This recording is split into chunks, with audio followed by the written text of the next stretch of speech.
Assalamualaikum warahmatullahi wabarakatuh. Hai teman-teman, perkenalkan nama saya Laila Dana dari Fakultas Hukum Universitas Bangka Belitung. Di sini saya akan memapari materi sejarah dan perkembangan sistem peradilan pidana.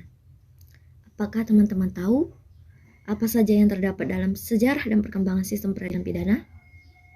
Mari kita simak pelajaran berikut ini.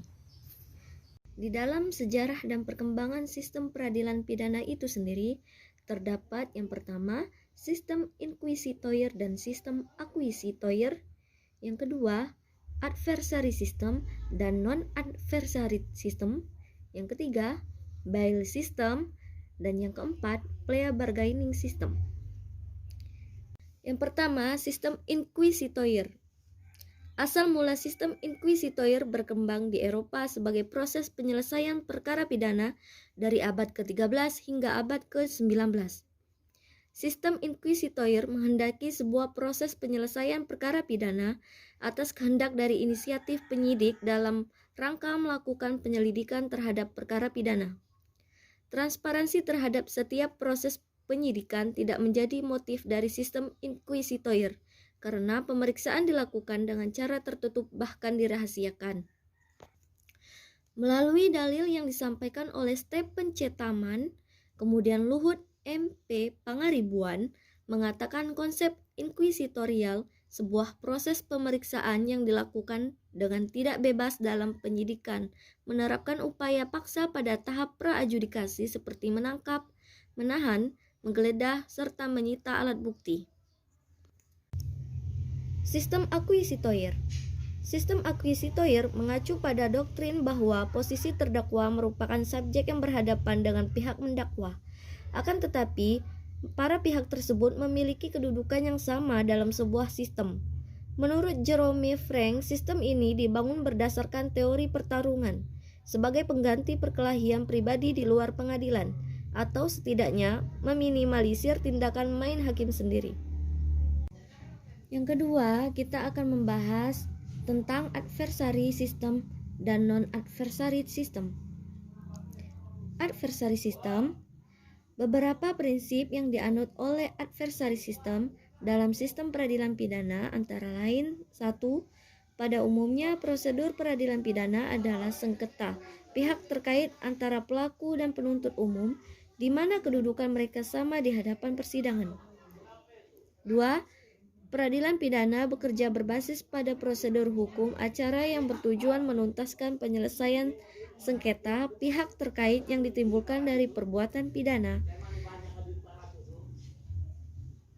3. Eksistensi suatu konteks para pihak yang sedang berperkara secara akurat memberikan batas pada proses hukum acara dalam melaksanakan peradilan pidana. 4. Para pihak yang sedang berperkara mendapatkan peran dan fungsi secara otonom. Penuntutan dilakukan oleh penuntut umum, pelaku kejahatan dapat melakukan penyanggahan atas tuduhan. Sedangkan non-adversary system, sebaliknya, hal mendasar yang menjadi prinsip penting dari non-adversary system adalah sebagai berikut.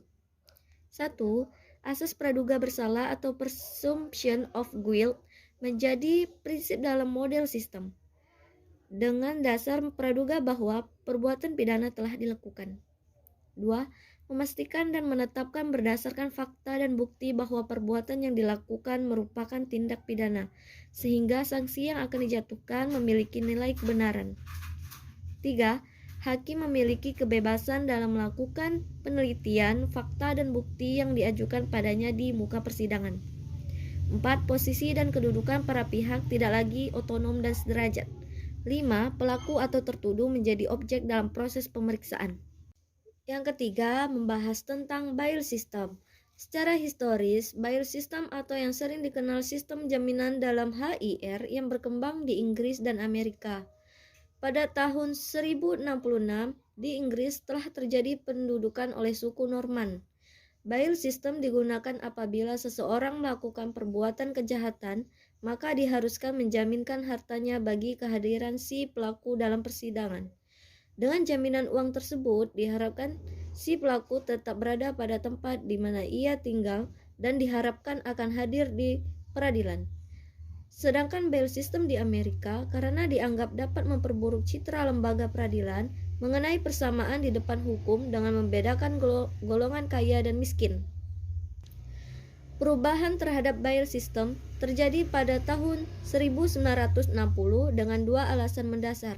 Pertama, faktanya banyak si pelaku yang ingin memperoleh kebebasannya tidak dapat menyanggupi uang jaminan.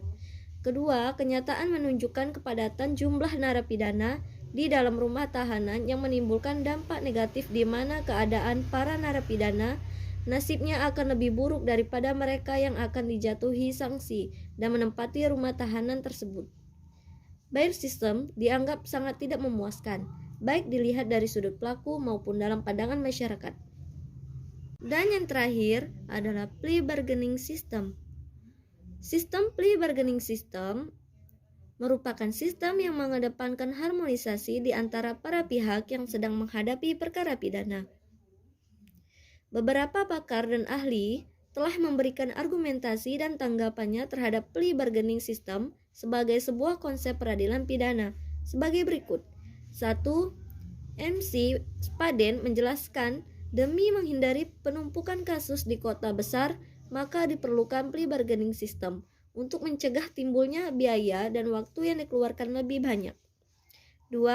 Timothy Lynch menyatakan pendapatnya bahwa plea bargaining system merupakan kesepakatan formal maupun informal antara terdakwa dan jaksa penuntut umum. 3. Caroline E. Demares menyampaikan jika plea bargaining system ialah sistem yang diyakini menguntungkan para pihak dan masyarakat. 4. John Wesley Hall memaparkan bahwa plea bargaining system dijalankan dalam rangka untuk menuntaskan perkara pidana tanpa melalui peradilan pidana.